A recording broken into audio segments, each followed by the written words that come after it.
it sounds to me like peer support, you can almost approach it as a goal buddy. Like you're really, when you come to peer support and you have something major that you're going through or experiencing, like it's similar to, two friends who are like, hey, let's lose 10 pounds together, because Yeah. and then having a plan that of, checking in and, a strategy of like, okay, when I feel this way, I see how important that is then, besides just coming and venting to a peer supporter, but having that follow up to really get to your goal, because that's the whole point, right? Is to get to the newer version of you who doesn't have the Yeah. problem, or who's overcome it, or who's made it through the grief or whatever you're experiencing, but knowing that this is where I want to be. And yeah, making sure that you're following up and you have a plan as well. And that's great that you guys help provide that. I didn't realize that was part of the strategy, but it makes total sense. So but yeah, The that's plan, the plan piece is important. That is it. You just don't, well, how should we handle things today? That's not the way you want it. Like, all right, well, in this next week, why don't you do this? Or, tell your counselor, because peers aren't counselors, but they are somebody that would give you that direction. Tell your counselor that you're experiencing that and see if they have any other ideas. And then when we get back together in a week or a month, let's talk about how you've been able to use those tools. Well, one thing though, that follow-up, which is so important, in addition to confidentiality and a lot of those other things we talk about, follow-up is really important. And I had a firefighter that was part of a crew that experienced a line of duty death. And this firefighter and we talked for over a year. Wow. One time I was in Florida, and it wasn't at Wally World. I don't think it was at Walt Disney. It was at one of those other places, and I got a call from this guy, and he was in a bad situation. And my wife, when she was alive at the time, I told her, hey, listen, I need to talk to this guy. Just take the kids and you go have fun. So there's a commitment from a peer supporter too. It's just not like, hey, I'm going to put my peer support hat on for this 5 minutes and I'm going to talk to you and everything's going to be golden. But as soon as I take that hat off, I'm going to go do my stuff now. These people depend on peer supporters. They have such a connection with this shared grief that they are talking about, or this shared trauma. This is somebody that we have a fundamental responsibility to ensure they are getting the resources they need. They are being talked to when they need to talk to. When somebody is in their darkest day or in their worst time of their life, and they're willing to reach out to somebody for help, that individual they've reached out to really has to take on that responsibility. And that's another thing that will drive firefighters out of a peer support team, is they don't have that capability. Think about our emergency scenes, Jess. We're in and out, 5 minutes, 10 minutes, 15 minutes, maybe an hour and a half, 2 hours on a fire, and then we're done. We don't have to, a lot of times we don't even know what the follow-up was. That type of approach that we have as firefighters on an emergency scene is not the type of response that a peer supporter has to have with somebody that's reached out to them. You are in it for the long haul as a peer. You have to be. Otherwise, this individual could go off the deep end and maybe start drinking again, or have even more issues, or God forbid, take their life. So we have to be focused to get this person to wherever they need to be so they can be happy, healthy, and capable to deal with the situations that everybody deals every day. No, and that's an important consideration too for the person looking for the peer support, to know that is the kind of relationship that you're establishing for the best results, right? Is feeling that, knowing that is going to be the exchange going forward, and then anticipating that and committing to it yourself too. I think it needs to be from both ends, right? Of not just venting, but actively working to take steps, because I think sometimes in emotional support situations, it's easy to just end up complaining and complain, like getting into Yeah. these thought loops where we just vent to the same person, and never taking any steps to help ourselves. And um yeah, just having, also being committed to moving forward, through things as just as much, um on your end, if you're, if we're the ones Yeah. looking for that support. So because that doesn't, then the other person doesn't get burned out, because it can be hard to be supporting someone. Think about the opposite end of just listening to someone vent and vent, but they never do anything. And so that can be frustrating. And I think for the peer supporter as well, I would guess. But chime in here if I'm curious to No, hear some so thoughts I on was that. going to give you So, an extra example. So oftentimes we will have, um, we used to call them diffusings and debriefings, and mhm, we've kind of transcended from some of the operational models that were used for peer supporters. But I like to call it crisis counseling. Basically you're there, and it's kind of a broad term. It's what we would do is we would bring our peers together after an event, and we would kind of go to the AAR, that after action, and then we would try to define where we are. We had one situation, and it was the clinical psychologist we had at the time, Dr. Eric Braden, and I worked together a plan after a line. Well, actually, so we had a firefighter that went into the ICU and never regained consciousness, but was in the ICU for a few days. I think it was about 3, 4, maybe 5 days. And family were coming in from other parts of the United States. People were coming because they wanted to have their last time with this firefighter. And we had just the community and of the community, the family that is the community of our firefighters were coming in, and they wanted to spend time with the other firefighters that were grieving. So we created a way that people that were there were somewhat evaluated so that we could interact if there was a need. And then this, which took place for about 4 or 5 days, 24/7 almost, people were coming in to see this firefighter before he finally passed. We took the whole team, and then our peer support team, we diffused, we had a crisis counseling meeting, we looked at each other's needs, because somebody that might not be able to tolerate that as well as somebody else, and we want to make sure that our peers are not bearing the burden of this kind of almost vicarious trauma from the people that they're trying to assist. So, and it's difficult when, and then firefighters can tap out too, right? At a fire, they're like, oh, I need a break. yeah. Or I'm taking my crew outside. We're going to rehab for a little bit, and then we're going to go back to work. Peers can do the same thing when they feel that that emotional level is being pushed and they don't have that much more. They can tap out and they say, hey, listen, for my own well-being, I need to look at my own health, and I'm going to do this and then get myself ready. Mhm. We had one, I don't like giving personal examples, but I will. So Sure. my wife took her life about 10 years ago. Around 8 years ago, a very dear friend of mine lost his life in the line of duty on the Mhm. Denver Fire Department. I Mhm. thought I was healed. I thought the scab had grown over and hardened, and I was done with my emotional trauma. Mhm. But when my dear friend Kelly called and said that my buddy had died, I just regressed right back into this emotional trauma I was not ready for. And I had to tap out, and I had to say, I'm not capable of being a good peer supporter. I need somebody else to run with this and then do everything that's necessary to address the firefighter's family, to address the firefighters at the station where this firefighter worked, to address the people that worked with this firefighter 2 years ago, whatever it might be. You need to have that organizational ability and that management of a scene, especially after something as significant as a line of duty death.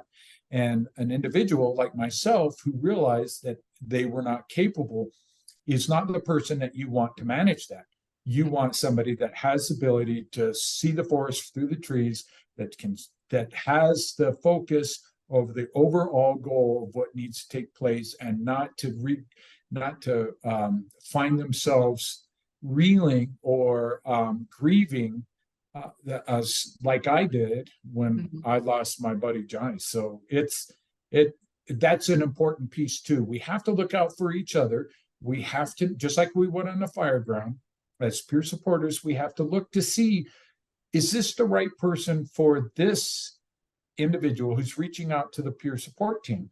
Is this going to be the best way that we can get that individual who's reaching out to the peer support team the help, the resources that they need so that they can get back in the fight? And that's what we want. We want them to get to the point that they're strong enough, that they have that plan in place, that they can move forward and get on with their life so that they can be healthy and not have that emotional trauma or that issue burning a hole in them that could take them to the dark side. And we see it happen. We see it Oh, happen. for But peer sure. supporters have to be focused on themselves Mhm. before they can focus on others, because the ultimate goal is to help others, just like we do on the fire ground. Yes, that situational awareness of where you're at with your own perspective, right? And when you've slipped into a different lens, a lens of grief or a lens of being triggered or your own trauma, yeah, super important, because then that does cloud, you know, the relationship of trying to help someone because you're seeing through that lens. And it's, so I totally understand that. And I kind of want to loop in, since we're getting towards the end of the webinar here, active listening. But not only for, when I think it ties in well with having situational awareness for yourself, like actively listening to the narrator in your own head of like, what's that voice saying? What's the tone of that voice? But also then active listening, when we're offering support to someone else. So let's kind of dive into that quickly. And maybe just if you want to touch on some Um, things you've so learned this about is active neat, listening. active listening, and I recently came across a training platform that my girlfriend Courtney is really focused on, and Hmm. that's motivational interviewing. So Oh, between okay. active listening and motivational interviewing, Hmm. those are two skills that I think peers really should focus on. But I'll give you an example. Okay. Have you ever had a conversation at a kitchen table, and you're talking to somebody and they're uh-huh, and they're looking at the, oh yeah, uh-huh, yeah, uh-huh. They're not there. Yeah. Peers have to be in it. And Mm. they have to be in it because when they're having a conversation with anybody, this active listening is vitally important, because I think it could lead into, and it is a component of motivational interviewing. But the basics for this active listening are just to be present, just to have eye contact and look at that individual, even show you're listening. Like if I'm a big hugger, and because I think that human contact brings in a different component of an emotional support system. Even if somebody, you've seen pictures of individuals that were in trying times, and somebody just placing a hand on that individual's shoulder, Hmm. just for that human connection. Yeah. That is something that is important, and it shows you're listening. And then looking and providing that feedback that they're looking for. If somebody's talking to a peer, and if you just stare and look at them and shake your head, and the peer doesn't say anything back, it's almost as if the information that's being sent isn't being received.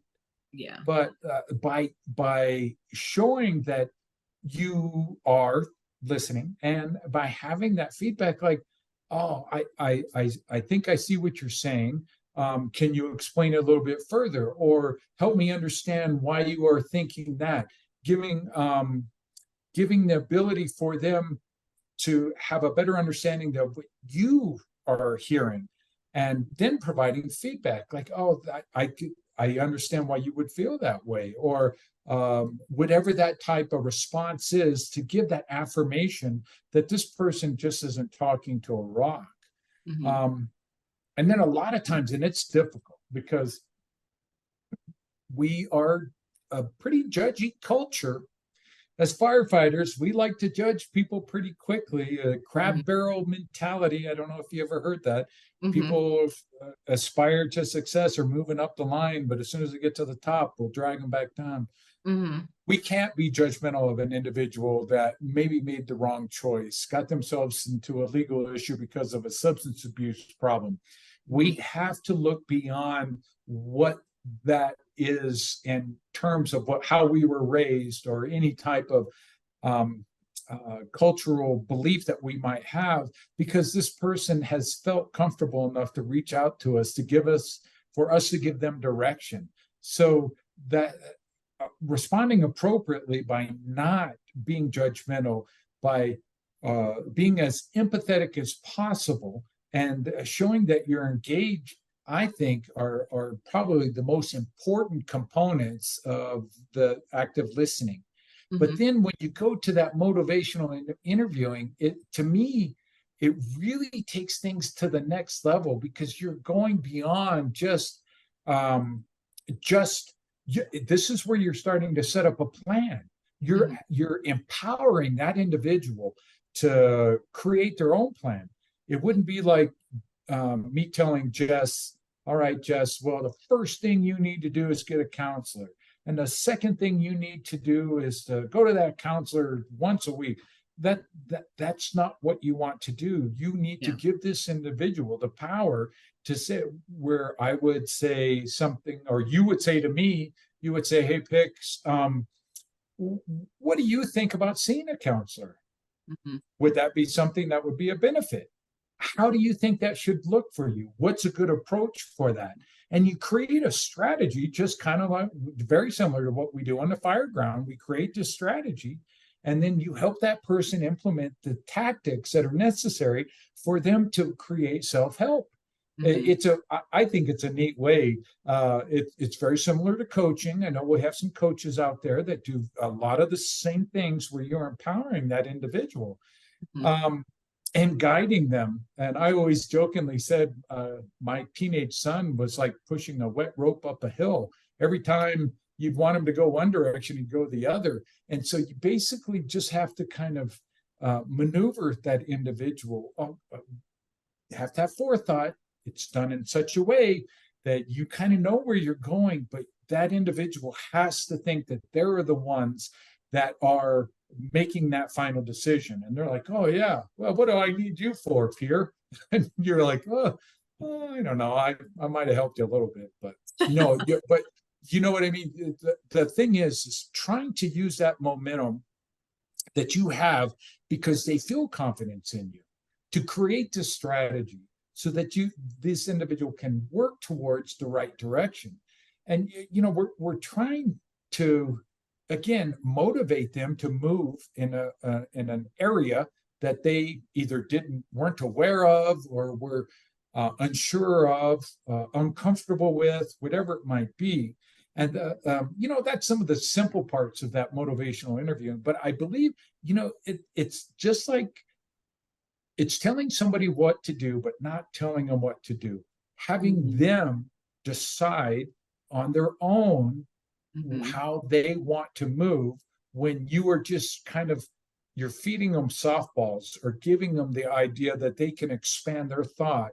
And when I say feeding them softballs, that analogy is, just softly toss something that somebody can hit really hard.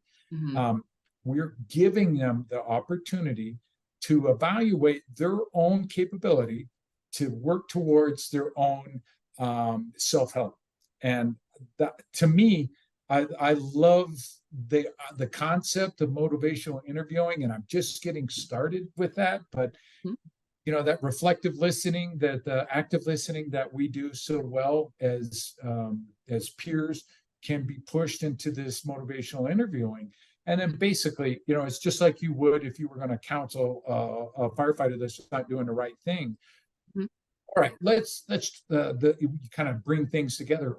So this is what we talked about today. We talked about you going to a counselor, and you said that you were open to it, and then you said that you might want to go once a week, and once you got to the point that you felt comfortable, maybe push back to once every 2 weeks. And then you said you were going to reach out to me that as a peer and give me a heads up of how you're doing, how you're struggling. And then we were going to get back together formally over coffee, maybe in a week and a half. And you bring it all together, and then they kind of have it in mind. And it's not like just some arbitrary conversation that just, okay, we got to go. Yeah. You've brought it all back together. So between active listening and motivational interviewing, peers have a great opportunity to really find out what the problem is. Again, you have to listen for those red flags. Somebody says, well, I just don't feel well. Well, tell me about why you don't feel well. Well, I don't sleep much. Oh, really? Well, how much sleep do you get?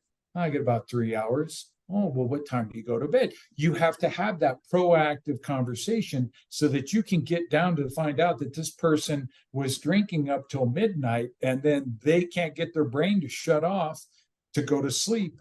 And but if you just say, oh, well, you can't sleep, here, I'll get you, or have you ever used melatonin?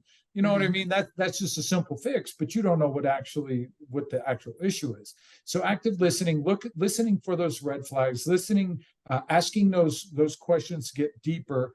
And when I say listening for the red flags, where people are telling you that they are hurting or struggling, and you are not, they are not saying that. They're saying something similar, but if you're not an active listener, and if you can't listen or if you don't understand what those red flags might be, you could miss something that is glaringly important to address to get this person to those first steps to be able to address their own issues. So yeah, listening for red flags is important. And we do it sometimes when we're in an EMS scene.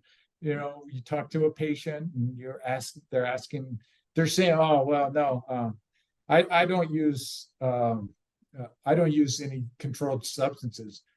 Oh, really? Well, I see some marijuana sitting over there. Is that yours? Oh, yeah, but that's not the same. You know what I mean? So you really have to ask that next question. You just can't think things for the surface level. People are stoic. Firefighters are stoic. They don't want to tell you. But if you were in that situation where they have trusted you, you need to dive deeper, and that active listening that will help get into that next step where you're able to use that motivational interviewing to help create the plan, because now you know what the problem is. So yeah, and these are great skills, again, for life. I mean, dealing with the partner, dealing with the child, people, they won't always come out and tell you exactly what the issue is, because sometimes they don't know. It's not until you ask those kind of more general questions where whatever they offer you, you can unravel. It's like a piece of string. You just keep pulling it, and then you'll get to the sweater, essentially, I find. yeah, But no, this is all great life skill stuff too for, improving our interpersonal relationships. So I would 100%. love I would love to kind of wrap this up with Pix. If you have I like to leave our viewers always with a tool or a resource to build their knowledge base on this. What would you recommend they check out? Would it be the motivational interviewing, or do you have something else in mind? Well, okay, so there's a couple different ways we can go with this. As a peer, most peers on their basic training have had some level of active listening. And I do think that it's just like exercise. You just can't have training once and then be good at the rest of your life. You need to practice, and you need to have kind of role play where you and I would ensure that we have those skills, because you can lose it. It's just like working out. It's just like good emergency medical skills. So practice your role play, and in terms of active listening, and never, I think role play is a peer in a peer support meeting. Role playing with another peer is vitally important, Mhm. ensuring that you have the skills, being reminding each other of what a direction is for somebody that is in a very dangerous situation.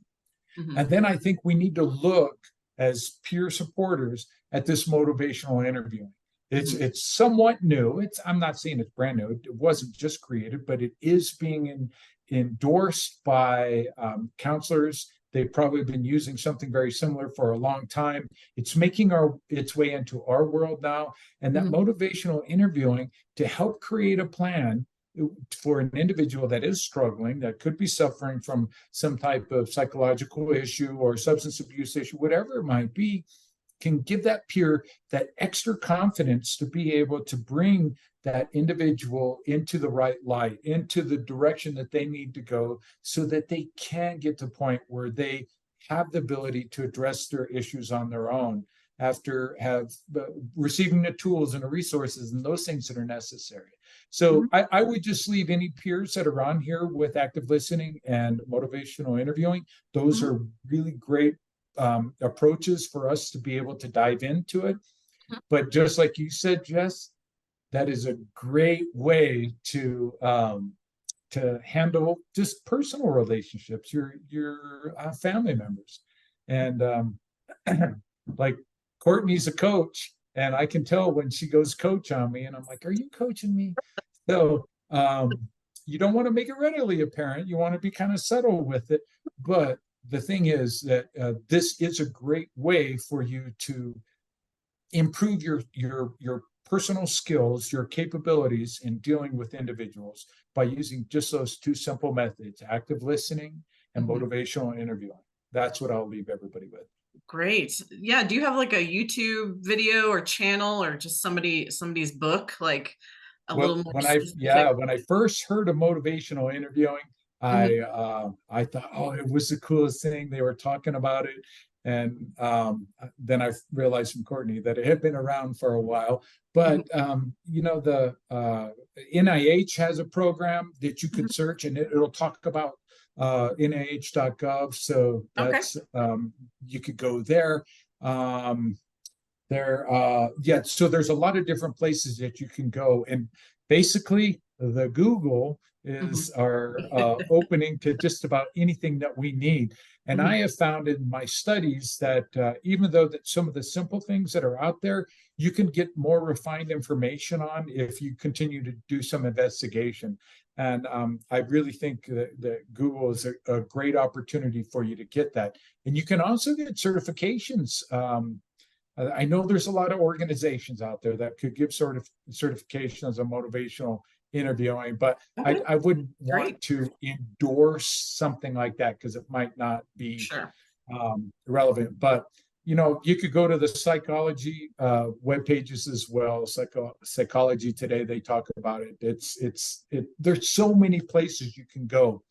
And of course, if anybody ever had any issues or any thoughts or any questions related to the peer support world, they can always reach out to me. Mhm. We also have a website, Mhm. denverfirepeersupport.com. So it's pretty simple. But again, friend me on Facebook, on Instagram, whatever, you can reach out to me. And I like to say, as I said just before, is I like to help people vicariously learn from the mistakes that I make so they don't have to make those mistakes. Mhm. And if somebody hears of something that we've done that works for them, great. If they hear something that we do that they don't want, well, fine. Well, then you don't have to go through that because we already have. But Mhm. this is a big family of peer supporters. We need to trust upon each other. We need to ensure that everybody has something to be able to help their members that are struggling. It goes beyond our individual department. It goes beyond FireX. It goes beyond the state of Colorado. We have to look out for one another, and we have to find innovative ways to be able to do that. Peer support, FireX, all working together, doing the things that we can to ensure that we're going home safely each day. That's what's important. Oh, yes, 100%. I totally agree with you, Pix, and thank you for sharing your insights. And we will link all of some of the resources that Pix mentioned today below this video as you're watching it, so that you can just click on it. It makes it nice and easy. And thank you again for joining us, Pix. I really, we love your wisdom here at Firepower X, and I totally agree. It's everybody's job to help each other out, and there's so many resources out there. And my door is open as well. If any of you watching, any of our viewers want to follow up or have any questions after watching this webinar, don't feel free to reach out to me at info@firepowerx.com. And as always, thanks for tuning in, and we will see you next time. Thank you, Jess. Thank you, everybody, and stay safe. Totally. Thank you.